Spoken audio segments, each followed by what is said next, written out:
What's up everyone, once again, welcome back to your Heroclix headquarters. So, this is the final in our series of Wonder Woman set reviews, the chases, and I'll probably also throw in a few extra bonuses there at the end. So, make sure, as always, you let me know how you've been liking this set review series in the comments below. If you'd like to see it continue with the next future sets, I can always do that for you guys. So without further ado, let's jump right into it. Alright, now I don't actually have any of the chases out of this set currently. I did have 3 at one point. I kind of traded them away. I'll probably get them back at some point. Anyway, I'll just put pictures on screen of everything while I'm talking about it. So starting us off at number 63 for the chases, we're starting off big with King Shazam. He's got a nice 13 charge, 12 attack, 5 damage with exploit weakness, 19 with impervious, 150 points is quite a bit. But he's got that secret 6 trait, which they all have. So I'm just gonna read it this one time and not have to read it 6 more times. Or 5 more times, I guess. So he starts with Outwit, and King Shazam modifies attack +1 when attacking 1 or more characters with a shared keyword. But most of the time, it's probably going to be Monster with all of these Secret 6 characters. But they do all have a few different keywords. Like in his case, Mystical is a good one, Ruler is a good one. But anyway, the rest of the trait, if there are 6 or more friendly characters with the Secret 6 keyword on your force, opposing characters can't use Protected Outwit or Safeguard Outwit. That's insane. Considering they all are going to have this trait, that's at least 6 or more outwits, and your opponent isn't going to be able to use Protected Outwit on any of their, Power Cosmic, Quintessence, Cosmic Energy characters, or anything that just has Protected Outwit on its special powers or whatever, if it's a stop click or something. So that's really, really good. Being able to outwit that stuff is always just super good. And the +1 attack when attacking someone with a shared keyword, depending on which one we're talking about, it can be good. Like, I think the best one for that is gonna be Supergirl, which we'll talk about in a minute. So anyway, yeah, that Secret 6 trait is super good. Then he has another trait, Holy Moly, Superman, I didn't mean it. When King Shazam is not on click number 11 and would be damaged by an opponent's attack, you may instead note your current click number and turn him to click number 11. And he just has some plasticity, 12 attack, 14 defense, and a 0 damage. But then he has a special attack power on that click number 11 with the 12 attack that says, the first time this click is revealed, King Shazam has immune until your next turn. Power, make a close attack targeting all adjacent opposing characters. Hit characters are dealt 3 penetrating damage instead of normal damage, and after resolutions, turn King Shazam back to his last noted click. So that's obviously really powerful.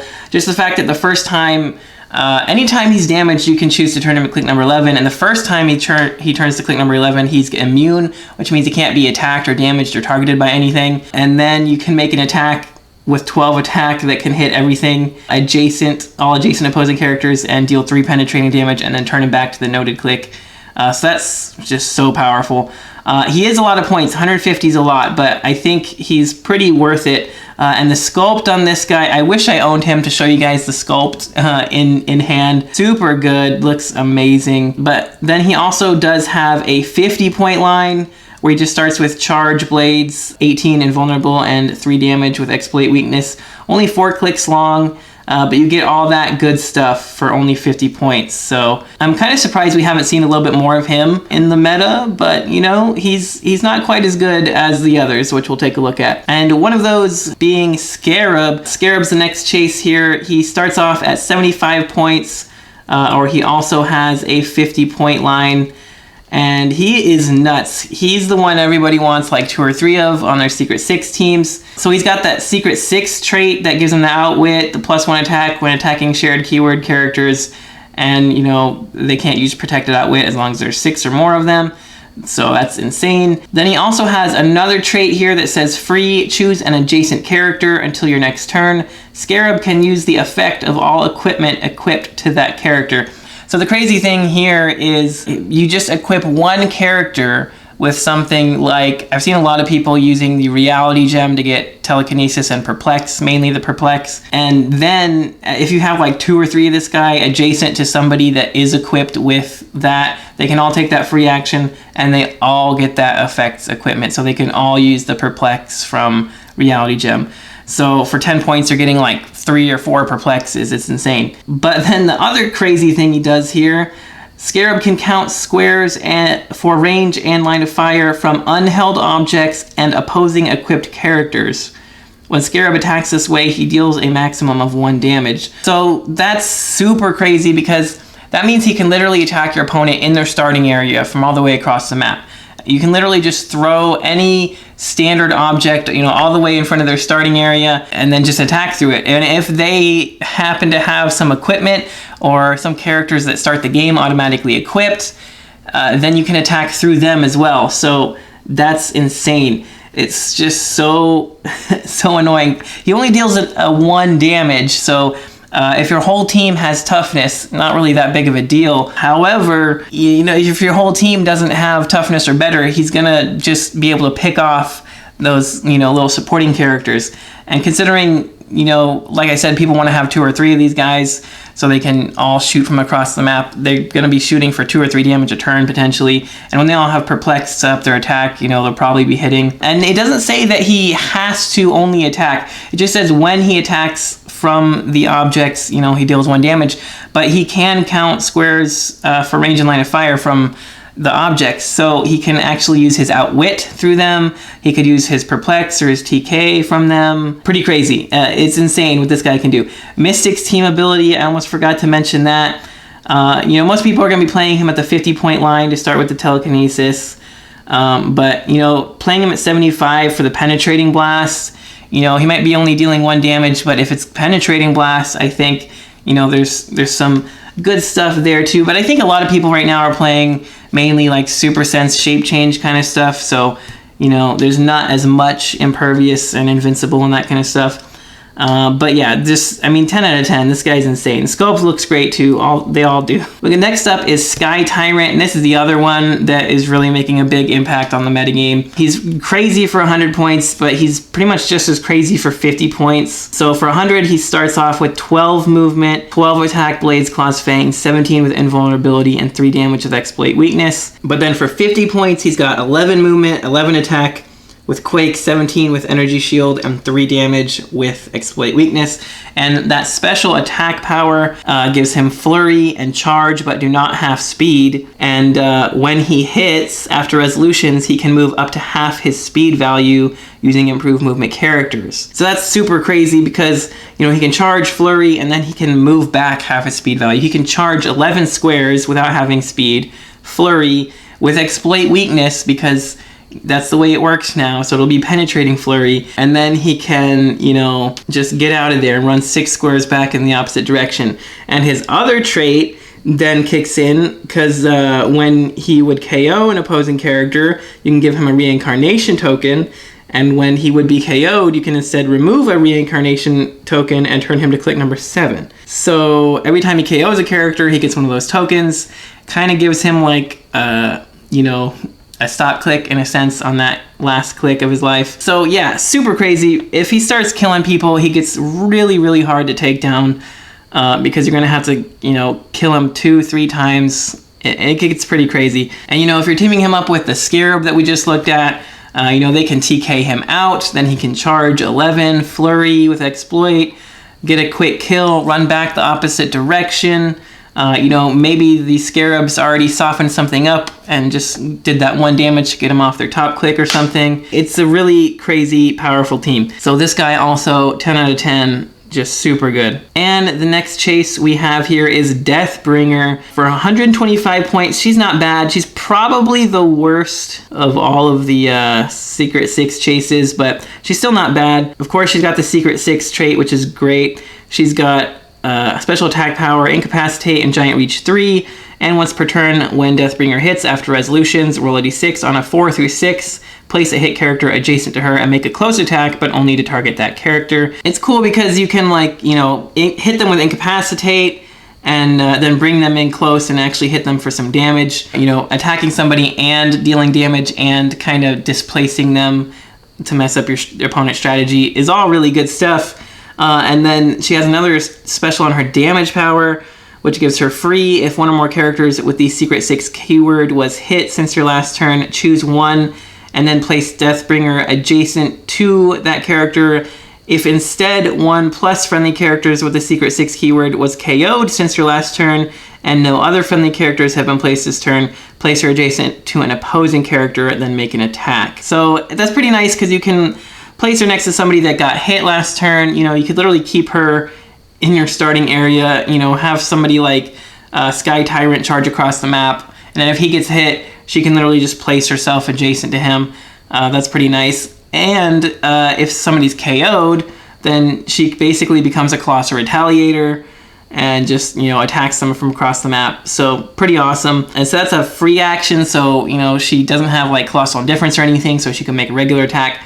I definitely see her being played more at 50 points just to use all that stuff for cheaper. For 125, I feel like she's a little overcosted, but she does start with 11 charge, 11 attack, 18 impervious, and 3 damage. Not bad, but yeah, like I said, I think just for 50 points to get to use all that stuff is a little bit better. She's got basically the same stats and everything, so yeah, 50 points all the way. And the next Secret 6 chase we have a look at here is actually my personal favorite, the Commissioner. This guy is so awesome. He's 50 or 25 points. I honestly cannot tell you any reason to play him at 50 points other than to just give him a few more clicks of life. I think it's a huge waste of points though. You're gonna wanna play this guy at 25 points like 99.9% of the time, unless you're just trying to have some fun, maybe play him at 50 points. But yeah, 25 points all the way, 100% for me. He's got police and underworld team abilities, which are nice. The police team ability comes in handy quite a bit. He's got improved targeting for hindering. I believe he's the only one that does that except for Supergirl because she has Superman ally team ability. But having that improved targeting for hindering is nice for his traded outwit, so he can target the stealthy characters with that. And then he also has this really cool trait, Rookie Light 'em Up power. Once per game, generate a rookie bystander that gains the police keyword. We'll take a look at him in a second, but he's awesome. But then he's got a special on his attack power that says, power, choose a friendly adjacent character that shares a keyword with the Commissioner. The chosen character can make an attack using its printed combat values. After resolutions, if they missed all targets, give them an action token. So that's really cool. I love that a lot. If a 25-point character can take a power action to give an adjacent friendly character that's like, you know, 100, 200 points and attack, it's really, really useful. Now, if they miss all targets, they get an action token, but, you know, there's a lot of times where they could attack first, and they might already have 2 action tokens, then you give them a power action to use that. Even if they miss, they already have 2 tokens, so it doesn't really matter. And he's got leadership too, so he could potentially remove the tokens from them every turn. If you get some good leadership rolls. He's also got stealth and mastermind, which helps keep him pretty well protected. And one of the cool things that he can do with that making other friendly characters attack thing is, yeah, it's kind of a downside that they have to use their printed combat values, so you can't perplex them up, but he has the police team ability, so he can actually -1 the defense of anyone within his line of fire that they're making a ranged attack against. So that does help them hit more attacks. And I just feel like this guy does so much for 25 points. You know, he's got the leadership, he's got the outwit, improved targeting, hindering, outwit on top of that. He's got the police team ability. He can grant extra attacks a turn. He keeps himself safe with stealth and mastermind. And then he can also generate the rookie bystander. We'll take a look at that now. It's got the Batman ally team ability for some stealth, police team ability as well. 7 range double target, 10 movement running shot, 11 attack penetrating blast, 18 defense with impervious, and 3 damage with giant size. And fun fact, you can literally play the Jim Gordon Batman convention exclusive from a couple years ago because the rookie bystander is literally that same sculpt printed on the bystander token. And this is literally the exact same stats that thing has on click number 2. So if you don't have the bystander token or don't want to use it, you can literally use that thing on click number 2 to kind of sub in. But anyway, I mean, it does do a different thing with the special power on the damage, but it's still identical, which is really cool. And speaking of that special damage power, that is what actually gives him the Batman and police team abilities. And then he also can use probability control, but only if the Commissioner is within range and line of fire, which is super easy to do. The fact that he's giant size means the Commissioner is always going to be within line of fire, unless it's in an indoor map and he's behind a wall. And as long as he's within 7 squares, basically, of the Commissioner, you're good. The fact that he's giant size also means he's got that new, you know, colossal willpower thing where he can roll and get a 3 through 6 to take a token off himself every turn, combined with the fact that the commissioner can leadership off of him. Yeah, this dude is insane. This is like literally one of the best bystander tokens ever. Just 11 attack, 3 damage penetrating blast from 7 range, and it's got prob control, and it's got stealth and police team ability, and the super willpower from giant size, etc., etc. I love it. One of the main reasons I love Commissioner is just because he can pop out that awesome Pog. So yeah, Commissioner and the Rookie, 10 out of 10. Probably my favorite chase in the entire set. Definitely my favorite of the Secret Six. He might not be the best. Probably Scarab and SkyTyrant are a little bit better. But in my opinion, I just like the Commissioner a lot more. And last but not least for our Secret Six chases is Supergirl. She's really awesome, 175 points. Is a little expensive, but she's got 8 range, 11 movement with running shot and flight, 12 penetrating blast for 4 damage, and an 18 with impervious. So pretty good stats and powers. Superman team ability and Injustice League team ability are both pretty good. Secret Six trait for that outwit and everything else is awesome. And like I said earlier, she has an ability here that makes her one of the best ones for making the most use out of that thing where if she attacks one or more characters with a shared keyword, she gets +1 attack. And that is because of her trait here. When Supergirl would damage a character without an infection token, give them an infection token. Characters with infection tokens gain the monster keyword. And of course, she and all these other Secret Six characters have the monster keyword. So that means anytime she hits somebody, the next time she attacks them, they're going to have the monster keyword, which means it's just going to be that much easier for her to, hit them again. But then she has a special attack power later on her dial, which gives her poison. When she uses it, characters within range and with infection tokens are considered adjacent, and damage dealt to them is penetrating. So that makes, those infection tokens even better, because anything within 8 squares of her is considered adjacent for her poison.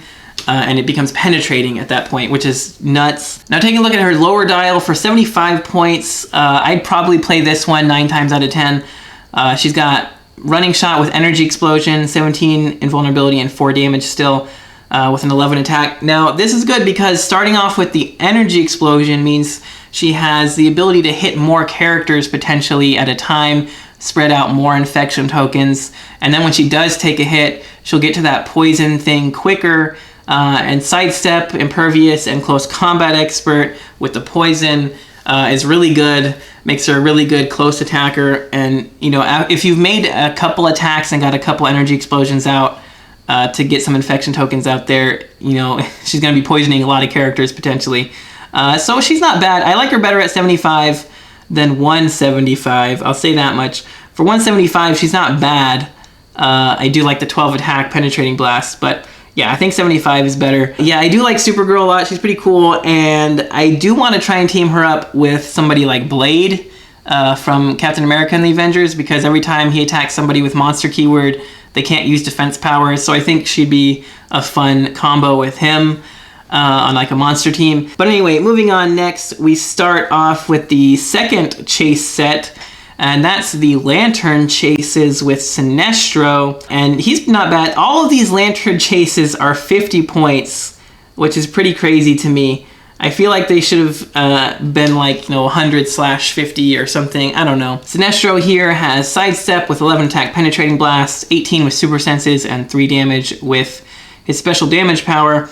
They all have this construct ability, all of these chases, which just gives them free if no construct generated by them was on your force this turn, generate a whatever color construct. In Sinestro's case, it's an indigo construct.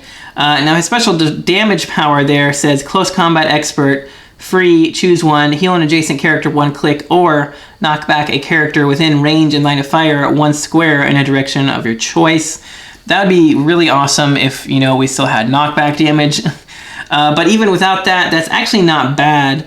It just says knock back a character within range and line of fire 1 square. So you can actually knock back your friendly characters to kind of place them in a square that you want them to be in, which is really cool. It's just like that Magneto, that Colossal Magneto, or the 2x2 base Magneto that's really awesome that can place a character every turn.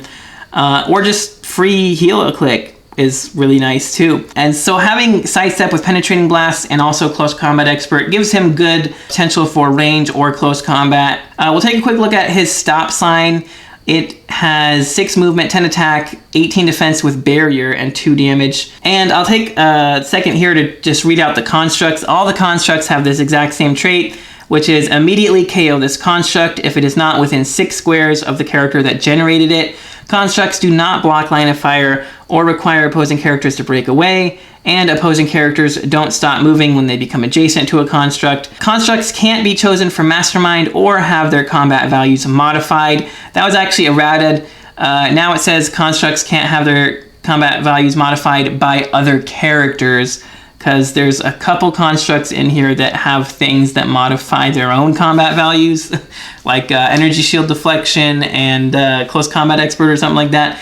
So anyway, just keep that in mind. They can modify their own combat values, but they can't be modified by other characters. Opposing characters within 2 squares can't use improved movement is the trait of the stop sign. It's pretty good. You know, it's actually, a friend of mine had a really good strategy with this, that you put Sinestro behind a wall and just put that stop sign next to him, and anybody that has like improved movement to break through blocking terrain, as soon as they get within 2 squares, they can't break through that wall because you're just right on the other side of it, saying that they can't use improved movement within 2 squares. So that's actually a really neat idea for the stop sign. You could also use a similar strategy like on top of elevated terrain. If there was no stairs right there, you could put him, you know, just right behind the elevated terrain, and they couldn't like fly up or run up and charge on you if they had improved movement for elevated. So that's kind of a neat idea too. So there's a lot of cool things you can do with this. Just having barrier there also makes this stop sign pretty good, because he can just free action shoot out this character that can just barrier for you. So for that alone is pretty nice. So yeah, Sinestro is pretty good. Moving on, next we have the Flash. So Blue Lantern Flash. Again, construct trait. His special movement power gives him phasing teleport. When he uses it and moves 6 squares or less after resolutions, he can use flurry as free. So it's kind of like a charge flurry that can move through everything with phase teleport. Pretty nice. 19 defense with super senses, 10 attack, 3 damage, prob control. Not bad at all for 50 points. Don't forget he's got 2 targets, so he can, even with 0 range, he can double target with his close attacks for that flurry. But anyway, then taking a quick look at the fire hydrant that he generates, the blue fire hydrant. Again, 6 movement, 10 attack, 17 defense with invulnerability and 2 damage. This one's autonomous. It's got a 6 range. Free or move up to 2 hindering or blocking terrain markers within 6 squares in line of fire. That's great for all those characters trying to barrier themselves off. Just take a free action to drop out this fire hydrant. Fire hydrant takes a free action to remove 2 of those squares. Then you got a clear shot on something. So that's really awesome. And you know, 10 attack, 2 damage, 6 range with autonomous is not bad at all. 17 invuln makes it kind of hard to deal with. So it's a pretty good construct. This is one of my favorites. All the constructs honestly are pretty good. The next one actually is my favorite, and that is on the Red Lantern Guy Gardner. He starts off with some pretty crazy stuff. He's got a 3 range there, a little bit of range, a 9 movement with charge and flight, 12 attack, 18 with toughness, and 3 damage with exploit weakness. Again, with the construct trait, special attack power, 6 against 1, bring it on, quake when Guy Gardner uses it, and targets 2 or more characters. Instead of dealing 2 damage, he deals damage equal to the number of adjacent opposing characters plus 1. I love that. That's so cool. If you can get him to charge in there on a group of like 3 or 4 characters, then he can quake and, you know, potentially hit for like 4 or 5 damage. And with exploit weakness, that's all going to be penetrating, because it's all going to work together like that now. So it's insane. With a 12 attack, crazy. Then the back half of his dial, he gets flurry, poison, combat reflexes. So still good the whole way through. And he generates, in my opinion, the best of all of the constructs, and that's the chainsaw, which, if it wasn't already awesome enough just being a chainsaw, it's just got flurry and blades with an 11 attack. Just taking a free action to drop out something that can flurry blades with an 11 attack is nuts. And that's after, you know, he can do that after he gets carried up by something with like a bigger carry speed movement than him. Or he can literally just charge on a group of enemies and then drop that into flurry blades the rest of them. So Guy Gardner, probably my favorite of all of the Lantern chases for sure. and he's definitely up there as far as one of my favorites of chases of the whole set. And I'm pretty sure I'm not alone in that. He seems like he's one of the more popular ones. I've seen people trying to run teams of like 2 or 3 of him, just carrying him up with like one of the Green Lanterns. And then they all just drop the chainsaws for flurry blades. Just freaking chainsaw everything to death. Love it. And yeah, they're great close attackers by themselves. Even without that, he'd be great. For 50 points, honestly, he'd be pretty insane. And next up we have Hal Jordan of the Sinestro Corps, the Yellow Lanterns. So he, of course, has the construct trait, free generated yellow construct. Another trait, instilling fear, unique modifier. When Hal Jordan hits, hit characters modify attack and damage -1 until your next turn. That's great. Too bad he only has a 10 attack to start with. Yeah, Hal Jordan, he's cool. Probably the worst of the Lantern chases, though. He would be so much better if he started with the 12 attack that he has on the last click of his dial. He would honestly be really good if he started with that, just because every time he hits, hit characters modify attack and damage -1, and he starts with Energy Explosion, so he could potentially Energy Explosion on a group of characters and give them a bunch of -1s to their attack and damage for everybody in there. And that's great. Yeah, 17 invuln, 3 damage, not bad. I just wish he had more than a 10 attack. And I kind of wish he had more than sidestep. I wish he started with the running shot. But, you know, it is what it is. He gets some running shot and penetrating blast and energy shield later. 12 attack, 4 damage on that last click is great, but you're probably never going to see it if you're playing against somebody that's good enough to look at the back of the card and realize that he gets crazy stats like that. They're going to do everything they can to avoid that. And he generates a yellow cowboy boot construct, so of course it's got all the same construct stuff there. It's giant size, which is really interesting, so don't forget this thing can have the giant size willpower to roll for, and it's got that 2 square giant reach, which is pretty cool because it's got close combat expert, so we're talking about an 11 attack, 3 damage, not bad at all. And it also has on its movement power there, free knockback and adjacent opposing character, 6 squares if it's tiny, 4 squares if it's standard size, or 2 squares if it's giant. So that's really cool, you know, kind of, I mean, it, again, be cooler if knockback still did damage, but just knocking them back a bunch of squares is really cool just to displace them. Now it does say adjacent character, opposing character also, so that's not going to work with the giant reach. They will have to be adjacent because it's not an attack. The giant reach does help for the close combat expert though, so that's really cool. And again, the fact that it's a free action to just drop this and make a close attack is pretty nice. That does kind of help out, you know, Hal Jordan a little bit because he's mainly a ranged attacker and he generates this free cowboy boot that's a pretty good close attacker. So, you know, not nearly as good as the chainsaw, but still not bad at all. And, you know, even if this thing only has a 16 defense, even if they kill it, you just take a free action and make another one. Not a big deal at all. So, yeah, he's not bad. You know, like I said, he's probably the worst of the Lantern chases, but all the Lantern chases are pretty good. So, he's still, for 50 points, he's still really good. I don't want to talk too much trash about Hal Jordan, but for 50 points, just objectively speaking, he is still really good. I just don't think he's as good as all of the other ones. Because a lot of them are really good. The next one here is Jessica Cruz. Now, she actually doesn't do anything crazy, but she does have Green Lantern team ability, so she can carry the whole team up. You know, again, she can generate a construct for free. And the cool thing about being able to generate a green construct is that we actually have 2 in this set. So even though the one she comes with isn't that great, the Catcher's Mitt that Hal Jordan, the Green Lantern, super rare comes with is much better. She can generate that one if you happen to have both. But yeah, starting off with running shot, 11 attack, penetrating blast, 3 damage with enhancement. Really nice. 18 with some energy shield.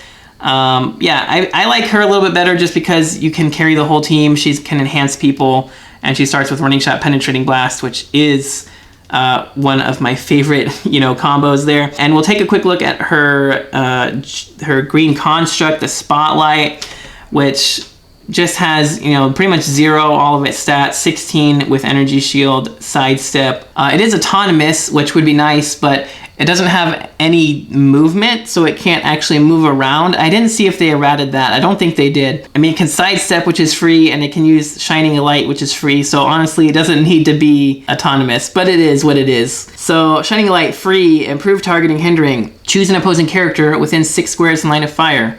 The chosen character modifies range and attack -1 when making range attacks until your next turn.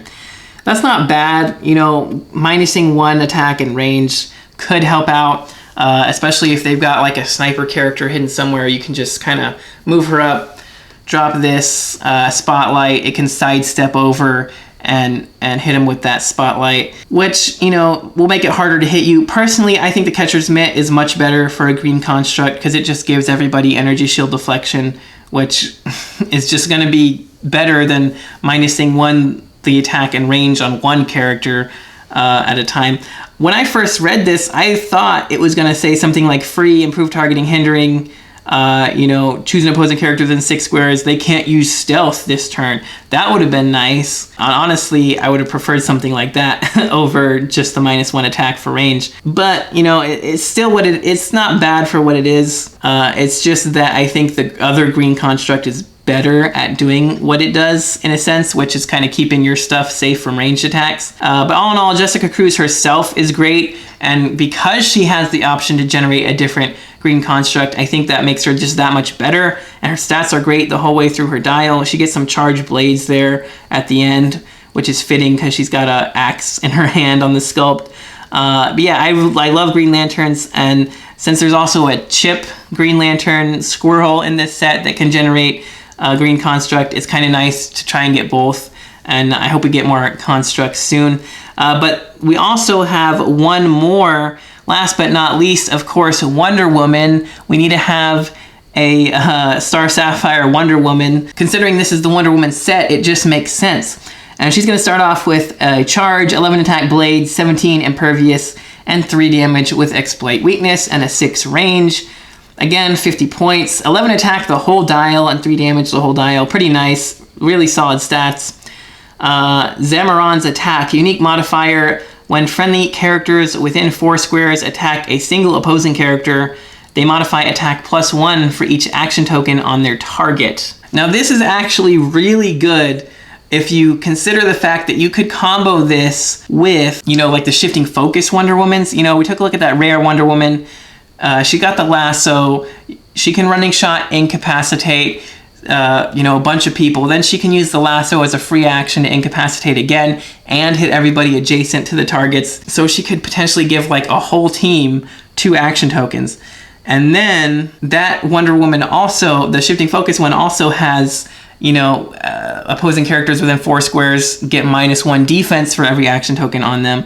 And if you combine that on like an Amazon team with this Wonder Woman, that friendly characters within 4 squares attacking a single opposing character, they get +1 attack for each action token on their target. We're talking a +2 attack on everybody attacking something that's already going to get a -2 defense. You're like guaranteed going to hit everything.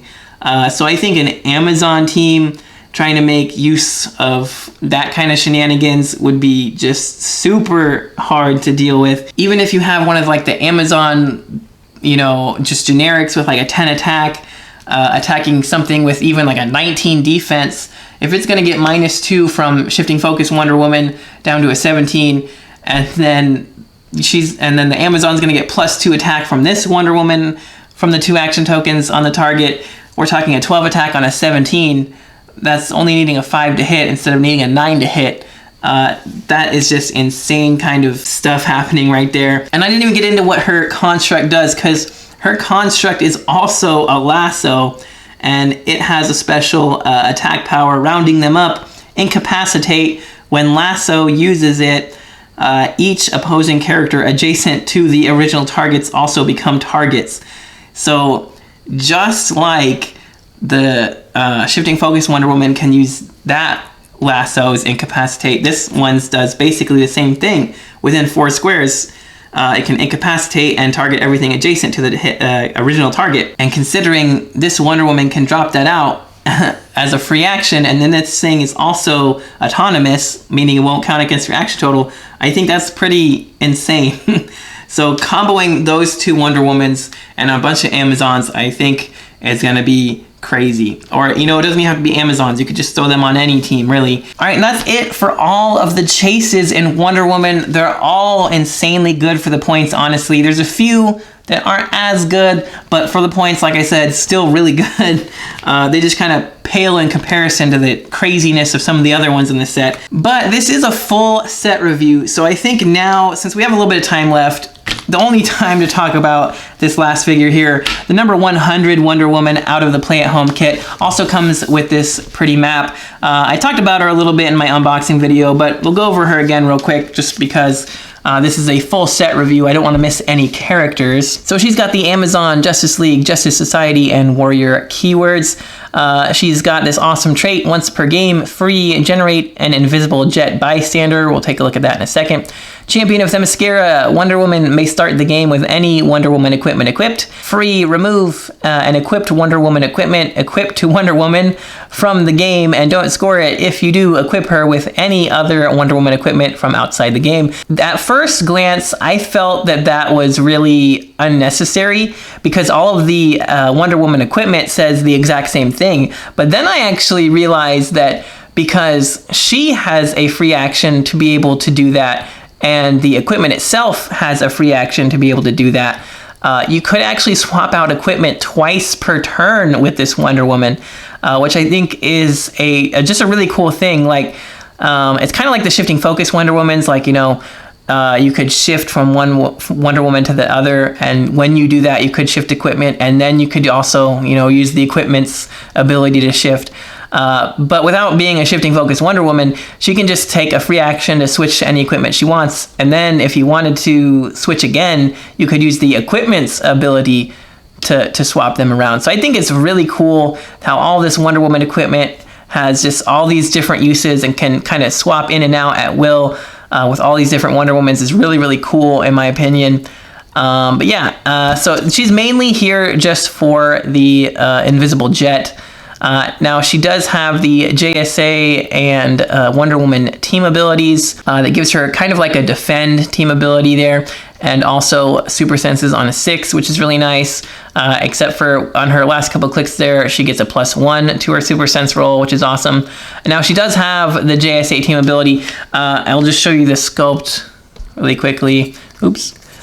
So there she is. They forgot to print it on the base. They already errated it that she will have it just like what's printed on the card. So yeah, this is the same sculpt, by the way, as the uncommon Wonder Woman, but it still looks great. But anyway, yeah, so she's got flight, 8 movement with charge, 11 attack, incapacitate, 17 with invulnerability, and a 3 damage with leadership. So not bad at all for 50 points. You know, can't ask for much more than that. You know, some sidestep and close combat expert there at the end means she can still do quite a bit of damage. The really cool thing, though, the main reason she's here, this invisible jet bystander, and we can see here that the invisible jet also has the Wonder Woman team ability, flight with a 12 movement with stealth, 0 attack, 18 defense with a special defense power, and a 0 damage. But then it has a trait, autopilot, but only if a friendly character named Wonder Woman is on the map. And Invisible Jet is not dealt unavoidable damage when given an action token. And then its special defense power there is invulnerability and super senses, which is great because it's going to get a +1 from the Wonder Woman team ability. So I think generating a free vehicle that has a 12 movement flight to just carry somebody around in, that has stealth, invulnerability, and super senses on a 4 through 6 is amazing. It's autopilot, so it's not autonomous. Its actions will count, but you don't have to give it a pilot. You can. I wouldn't recommend doing so, but you can just give it actions to drive around and do some cool stuff, carry things around. Yeah, I love it, and I love the fact that it came with this really cool bystander token, because it's like a bystander token, but it also kind of has almost a sculpt there, but it's invisible. I think that's like the coolest thing ever that I've seen. So yeah, she's just really cool and a lot of fun. Like her a lot. Definitely worth getting the Play at Home kit for her. All right, and that about wraps it up for the entire Wonder Woman set. If you guys have enjoyed this whole set review series, make sure you guys let me know about it. And let me know what you guys think about all the chases and everything else in this set as a whole. And just, yeah, the set as a whole, what do you guys think about it? Because personally, I loved it. It is one of my favorite DC sets so far. I really loved all of the commons with all of the generics and sidekicks. And, you know, then we had all the captains and and all the shifting focus Wonder Womans and all the Wonder Woman equipment and new Green Lanterns and new Lantern constructs and the super rares and chases and stuff, and new Dark Knight's metal stuff. I loved all that. Yeah, so all in all, it's a really, really cool set. Loved, like, most of it. And yeah, let me know all your thoughts about that. If you guys enjoyed this video, make sure you smash that like button for me. I'd appreciate it. As always, don't forget to click that subscribe button so you don't miss any future videos. And if you guys would like to help support the channel even more, there's links in the description for the Patreon. You can see your name here in the credits with all of our other awesome Patreon supporters, as well as a lot more awesome bonus stuff there, so make sure you check that out. And yeah, that's going to do it for this episode. Thank you guys once again for watching, and until next time, this has been Heroclix Headquarters, signing off.